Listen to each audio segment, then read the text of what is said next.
America, we got to get back to doing what's expected of us as free citizens in this democracy. That means being tolerant, being respectful, staying informed, and being engaged. I'm former Congressman Joe Walsh. Follow me here and join the millions of Americans who are renewing their social contract with each other. The social contract, it's on us.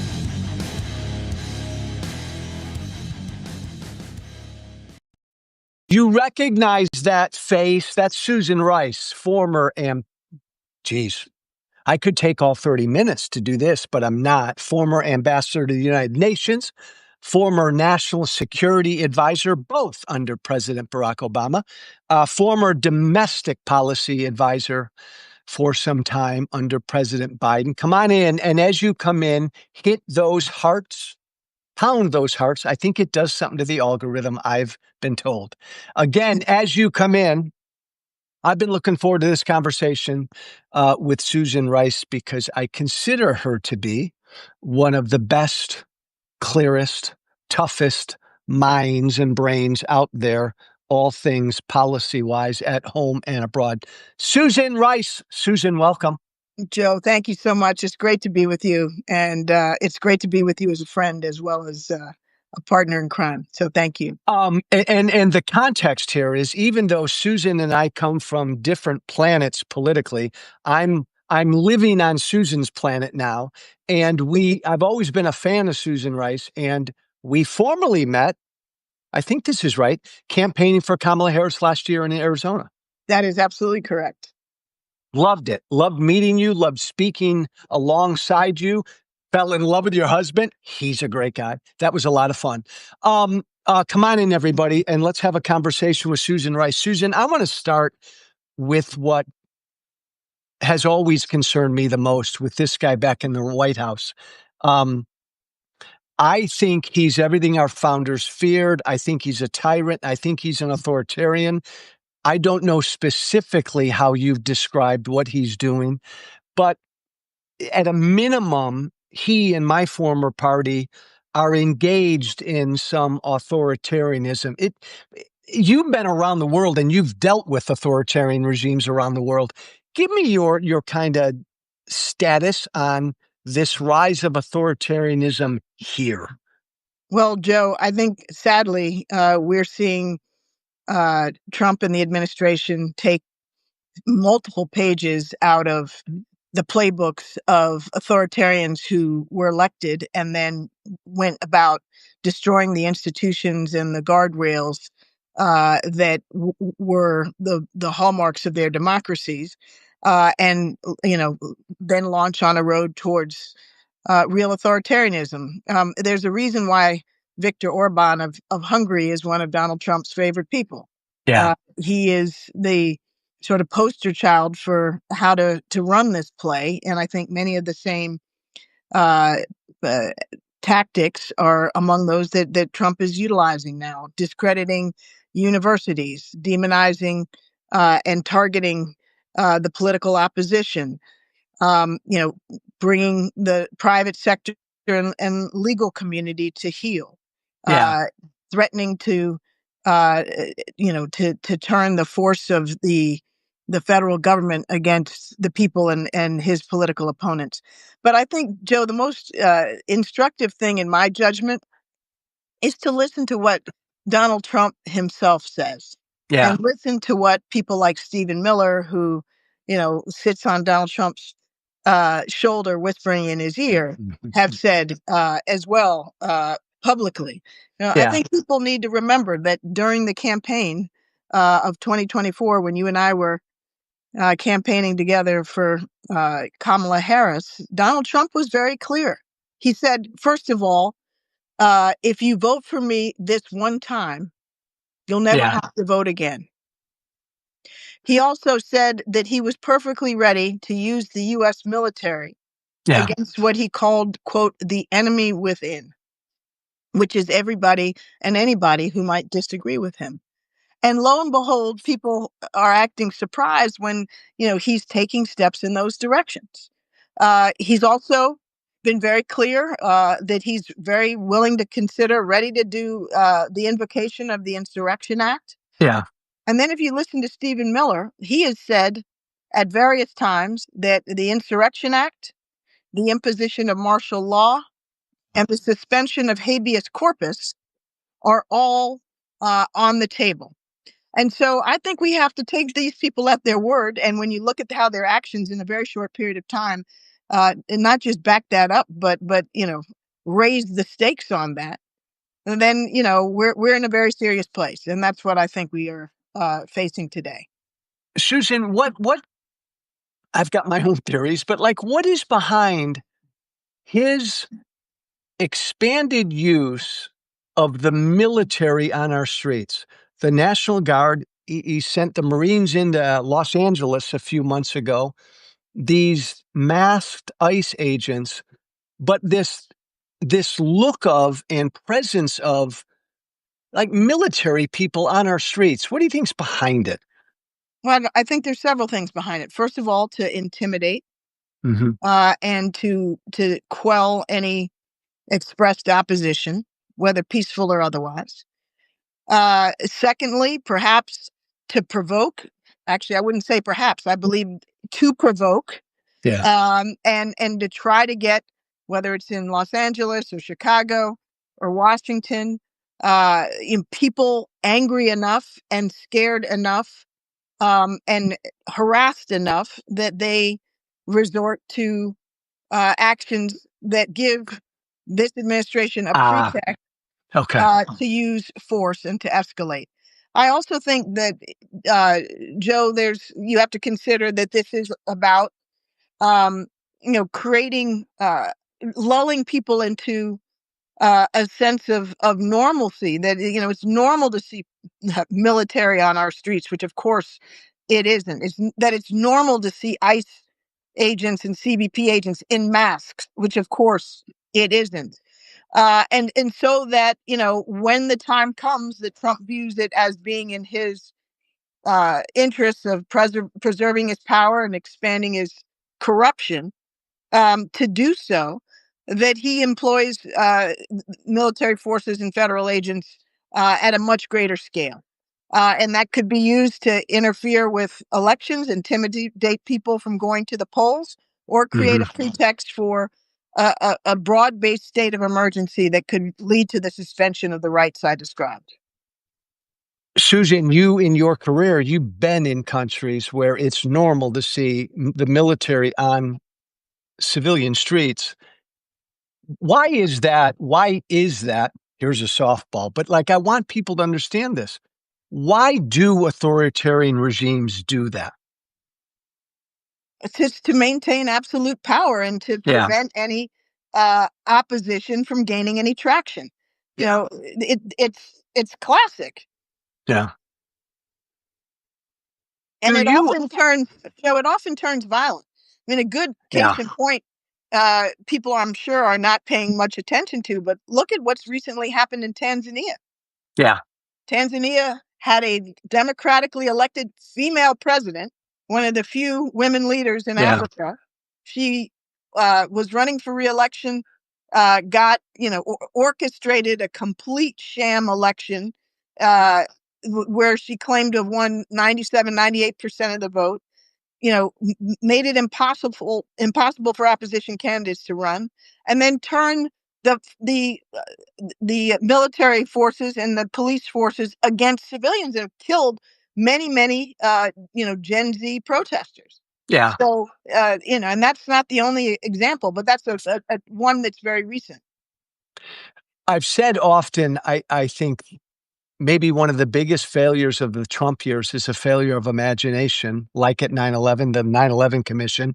We failed to imagine terrorists flying planes into buildings.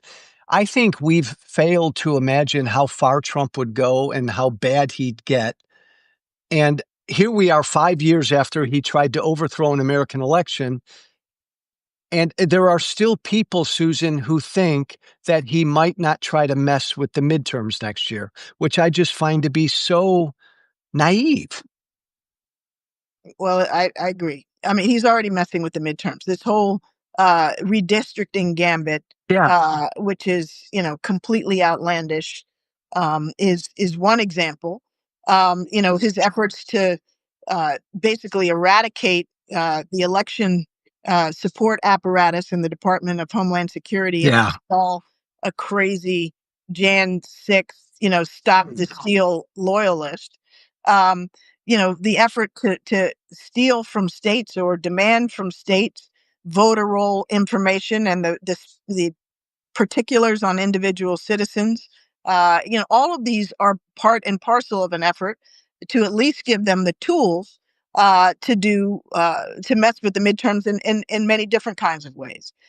They know Yeah. that their policies are unpopular. They just got Yeah. their asses handed to them last Tuesday, and as a result, they are afraid of competing on a level playing field. I have a big mouth and I have a daily show, and I tend to use my big mouth. I think Trump's a fascist. Candidate Kamala Harris last year, when asked, called him a fascist. President Joe Biden last year did as well. Um, I know that's a strong word. When you think about that and think about what he's doing, do you think that, or do you think it's getting to that? Where are you on that? Whatever you want to call it. Okay. I think it's the important point is, as I said earlier, we are well along a march Yeah. towards authoritarianism. And that's not who we are as a people. And the American people, whatever they might have thought they were voting for last year, you know, eggs are too damn expensive, rent's too high, all these fair points, Yeah. concern about, the border, whatever it is, they did not sign up for, first of all, much higher and persistent inflation. Yeah. Secondly, a soft and weakening job market. Thirdly, Trump's extreme corruption lining his pockets and that of his cronies with crypto and every other opportunity he Yeah. gets to make a buck. But what they really didn't sign up for is all of us losing our personal liberties and our Yeah. rights.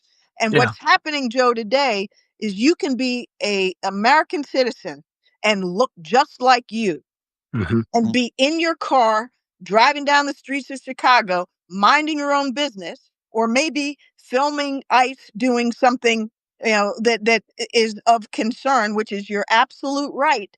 And Yeah. you can have your car windows smashed in, be dragged out of the car, be wrestled to the ground, have your head slammed on the ground, and then be disappeared by Yeah. federal law enforcement to not be able to communicate with your family or your lawyer. That's Yeah. happening to American citizens in this country on a regular basis. And Americans also didn't vote, Joe, for the inability to speak their minds, Yeah. and Amen. or to listen to a comedian, tell a joke that the Yeah. dear Yeah. leader may not, Yeah. appreciate. So I think this has gone way beyond what the vast majority of even Trump voters thought they were signing up for. Susan, you're right. And look, even though I've been critical of my new political party, I'm a 5-month-old Democrat. On the issue of immigration, I think Democrats ignored it too much. Trump has taken it to such, talk about an overreaction, to such an ugly, cruel, dark, un-American place. America didn't sign up for masked federal agents on our streets disappearing No. people. No, they didn't. And look, I strongly believe, as somebody who spent the bulk of my career working in national security, Yeah. we need strong and secure borders.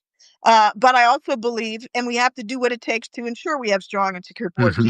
But I also believe that, unless you look like me or you're a Native American, we are a country of immigrants. And actually, I'm Yeah. half immigrant. I should mention that. My mother's family's from Jamaica. So, Yeah. we're a nation of immigrants. And, we need to honor and respect those who have worked hard and played by the rules. They're here legally. They've been granted status.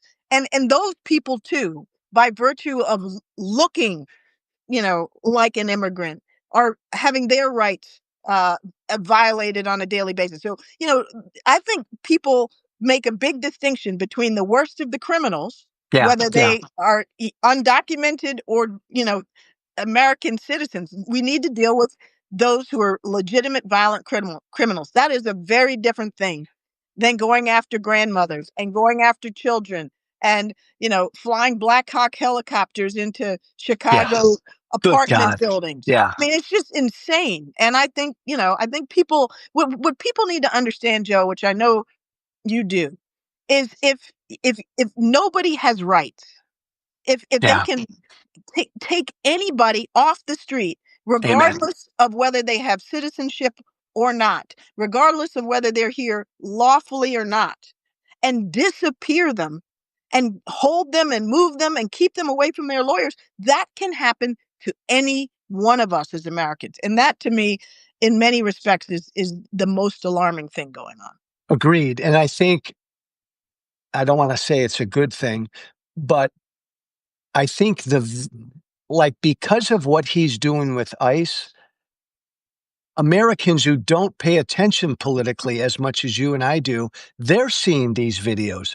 Everybody is seeing these videos. And I think most Americans are recoiling from what they're seeing. You said 4 minutes ago, and this isn't like me saying this, because you've been around the world and you've studied authoritarian regimes. We in this country are on the path to authoritarianism. Uh, how do we get off the path? What do we do? I think the most important thing we can do, Joe, first of all, we have to recognize what's going on. We got to pull our heads out of the sand Yes. or wherever else they Yes. might be. Right? Yes. Secondly, we need to go to school on peaceful, nonviolent resistance movements in the United States and around the world. We need to understand what has worked and what hasn't worked. And in our own country, Joe, in my lifetime at least, we had the civil rights movement and Yeah. the Vietnam era, and people who used peaceful, nonviolent protest to advance their political rights and freedoms. And, that is where we need to get back to in this country. We need, in my judgment, sustained, mass, peaceful, nonviolent, nonviolent, peaceful, I'll say it 3 or 4 Yeah. times, Yeah. I know. protests, exercising our First Amendment rights, our rights to assembly, to Mhm. call out what this is, to say, no, this is not what we as Americans signed up for. This is not what we are prepared to tolerate. Yes, we can have political differences. Yes, we ought to have debate. Yes, we can differ on policy. But we did all, you know, uh, get born under this blessing called the U.S. Constitution, to which I and you have repeatedly sworn an oath Yeah. to protect and defend against all enemies, foreign and domestic. That is what this moment demands. I also think, Joe, we got to hold the capitulating institutions and companies accountable. Yeah. Like we got to pay attention to who we're giving our money to if they're, you know, lining the pockets of Donald Trump or, selling out our abilities to speak our minds and have our voices heard. The protests and the boycott against Disney had an Yeah. impact, Yeah. and that is something that we need to pay attention to and replicate. And thankfully, Disney did the right thing. I listened very carefully to you there, Ambassador Rice, and I heard you say nonviolent 39 times. I'm also assuming you said peaceful, nonviolent protest because that's what Trump wants violence, right? I mean, that's part of Well, this. perhaps, Hey, yeah. But the reason I said that is both because that is what is right. yeah. That is our inheritance, but it is Yes. also what works. If you study the history of resistance movements to authoritarianism, they have succeeded far more often when they are peaceful and when they are Interesting. mass and sustained. Violence is neither right nor justified nor effective when it comes to the kind of challenges that we foresee. So Susan, thank you. I love to learn something new every day. It is. There is a good positive history there of mass peaceful protests against authoritarians.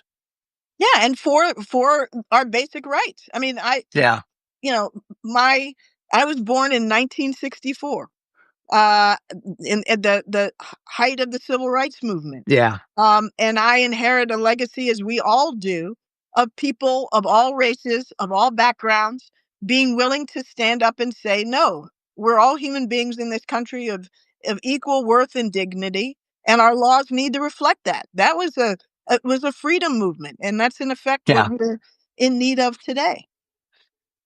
I mean, ask you a personal question, not a personal question, but even you, someone who is as engaged as you are and experienced as you are, and you've worked for presidents and you've been with everybody, is there even a little part of you that is surprised that it's gotten this bad and that this guy is actually doing all of this shit?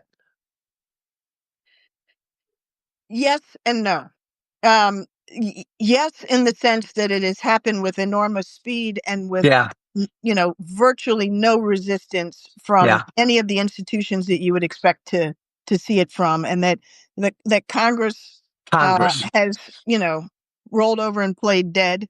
That I never had a great deal of faith in the Supreme Court, but it has Yeah, not been yeah. it has not been bolstered by recent events. Although Hmm. I think that the lower courts have performed Yes. quite well. Yeah. Um, I didn't expect necessarily to see companies and universities and law firms, bending the knee. Why, Susan, in your estimation, I was surprised about that. Why do you think so many did and have bent the knee? because I they're was surprised by that. self-interested and short-sighted. And they Okay. don't understand that there's strength in numbers. If they'd Yeah. stuck together, we would have had a better outcome. And frankly, those that have resisted, like the law firms that didn't bend the knee, Yeah. have done just fine in Yeah. court and in terms of their business. And there are plenty of clients. You're like, I don't want to put my business with Yeah. a law firm that that did the wrong thing. Yeah. And there have been some institutions that have stood up, and too many that haven't. But I think, frankly, Joe, that too is going to ultimately change when our economy, our capitalist, Yeah. private Yeah. sector driven economy depends on the rule of law. Yeah. It depends on things like the independence of the Fed. It depends Yeah. on the strength of the dollar. It depends on, being a country that is relatively uncorrupt. And all of those things are changing. All of those things are at risk, and that is bad for business. And sooner or later, the private sector leaders are going to wake up and realize, one, that they're in a very precarious and unstable place, and two, Yeah. that the American people are going to remember at the end of the day, when all this said and done, you know who stood up for our Constitution and our values and were bigger than their quarterly earnings statement, and Yeah. who weren't. Yeah. Yeah. Susan, you work for somebody who's the antithesis of the current president. I, I'll bet even you cannot imagine Barack Obama ever even thinking about using his public office to enrich himself openly like this guy has. No, and it would not have ever occurred to him. Never. It's antithetical to his values, and didn't happen. But even Trump is outdoing himself. Oh, Last from his first term. I mean, this is corruption at a level and on steroids that is unprecedented in the U.S. history, and is really truly corrosive of the rule of law. well, and I worry, Susan, I know you speak to young people all the time. I do too. There are people in their early 20s who don't remember Barack Obama. Like they've only grown up in the age of Trump. And I worry so much about so much of this that he's doing being normalized. Yeah. No, And we need to fight that. I share that worry. And that's why, I actually think that, the kind of peaceful, nonviolent resistance protest that I think is desperately needed, in some ways needs to come from older folks. Historically, it's been young people who have led these kinds of uh, movement. And obviously we want and we need young people involved, but I think it's going to be and needs to be, in this instance, older people who not only remember the world before Trump, but remember our history, understand what our parents and grandparents fought for in World War II, understand the sacrifices and the struggles of the civil rights movement, understands what happens when our country becomes so polarized and divided as we were during the Vietnam era. I mean, these are all these are all proximate uh, pieces of history that may not be proximate for our children,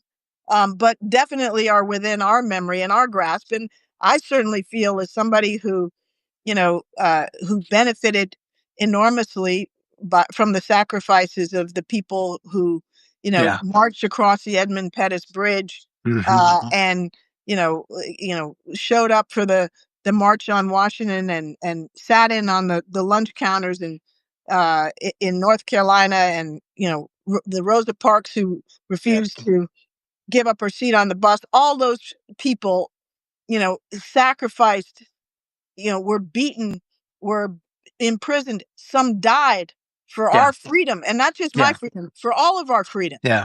And I'll be damned if I'm going to sit back and say, well, oh, that's a bummer. Too bad. I can't imagine Susan Rice ever sitting back like that, ever. One more topic, and then I'm going to let you go. And I so appreciate the time, Susan. Your political party, my new political party. We've only got two major political parties in this country. Grade, critique, analyze the Democratic Party right now. How are they doing in the face of this threat? Not enough. We're not doing enough. Yes, good answer. It's natural and I think healthy that we will need to have within our party a competition of people, leaders, and ideas. We need that process. And there are a lot of people who are like, oh, well, we don't have a leader, and they're all wringing their hands. We have to lead ourselves. We all have to take a responsibility to lead. We will have a process that will produce the needed competition of ideas and leaders and people. But in the meantime, so that we can get to that point, we need to be standing up and understanding what we've just been talking about, what this moment is about. And standing up and fighting against it, but also standing for things, and that was what was encouraging about the outcome a week ago, Tuesday. Democrats held to a clear-cut message of affordability, that whether you were on the right or the left, the message was Donald Trump promised to bring down prices, and not only has he not brought them down, but they've gone up. And they've gone up in housing, they've gone up in utilities, they've gone up in food. His tariff policies have been a complete and utter disaster for the American consumer and for our economy. And that is what we need to focus on. And I would also add, we really need to stay focused on the rule of law. People need to stand up for the fact that we have a constitution, we have rights, and we don't accept anybody abusing those or taking those away. I love kind of what you've said this almost last half hour. We're living without a Congress right now. Forget about the Supreme Court. The lower courts have done their best to keep up with what he's doing, but really this is on us. That seems to be a theme you're saying. This is on the American people to peacefully rise up against what this is. And I think that's a perfect message, Ambassador Susan Rice, to deliver. And I just hope selfishly that you're not going anywhere and that you are going to be one of these leading voices in the party moving forward, because I think you're really super valuable. Thank you. Susan, You're a sweetie. Appreciate it. No, thank you. Thanks for your time. Say hi to your husband, and we'll talk again soon. Thanks, Say hi Susan to your Rice. wife as well. I will. Take care. All right. Take care. Bye, everybody. Thanks, everybody.